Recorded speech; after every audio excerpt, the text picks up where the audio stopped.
এই সময় কম, শুরু করো। আমি গান এই মুহূর্তে গেয়ে শোনাচ্ছি, তো আপনাদের যদি ভালো লাগে নিশ্চিন্তে বসে দেখুন গানটা। আচ্ছা দাদা, বসে যাচ্ছি, তোমরাও বসে পড়ো সবাই। গান শুরু করছি। হ্যাঁ দাদা, শুরু করো। শুরু। যমুনা ও যমুনা নীল যমুনা রে, তোমাকে পেয়েও আমি ধরে রাখতে পারলাম না, তোমাকে পেয়েও আমি ধরে রাখতে পারলাম না যমুনা। সবাই হাত জোর করে গানটার আত্মার শান্তির কামনা করো। নিঃসন্দেহে তুই ঠিক কথা বলেছিস।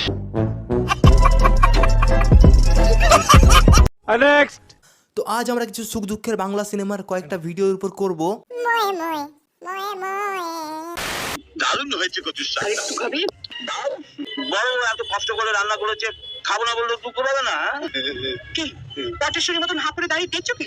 আর একটু কচুর শাক দাও। আর তো নেই মা। নেই মানে? তোমার তো খাওয়া হয়নি, তোমারটাই না হয় একে দিয়ে দাও। আমার জন্য রাখিনি মা, রাখলে বলতে হতো না, দিয়ে দিতাম। নিজের জন্য কচুর শাক রাখেনি?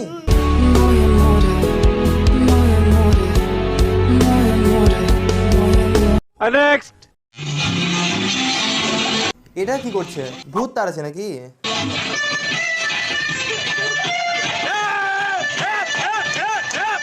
ওরে সেরা, এটা হেভি ছিল। কাকা স্টাইলটা দেখলে পুরো প্রভুদেবা ফেল। ঠিক বলেছো।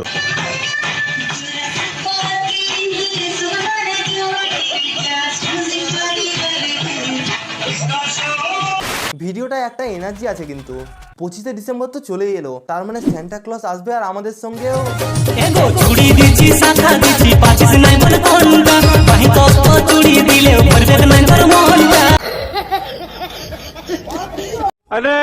বান্ধবী রাখাটা খুব ভালো, মন খুব ভালো থাকে। বাড়িতে বউয়ের সঙ্গে ঝগড়া হলে বান্ধবীরা সুন্দর করে সেই ঝগড়ার জায়গাটা মেকআপ করে দেয়, কোনো চাপ নেই। স্যার, যাদের বউ নেই ঝগড়া করার জন্য আর গার্লফ্রেন্ড নেই বোঝানোর জন্য, তারা কি করবে? আমি পারি না, আর পারি না, আমি কেন মরি না, আজরাইল কি চিনে না। তো দুটো ভালো ঠাকুমার রাস্তা পরিষ্কার করছে, এটা কিন্তু খুবই একটি ভালো কাজ। এই বয়সে এসে ওনারা যে সমাজ সেবা করছে, এটা দেখে আমাদের কিছু শেখা উচিত। নিঃসন্দেহে তুই ঠিক কথা বলেছিস।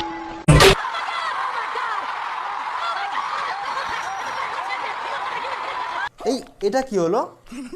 আরে ঠাকুমারা এই বয়সে এইসব করিয়েন না, কোথাও এদিক ওদিক লেগে গেলে পুরো উপরের টিকিট কেটে যাবে।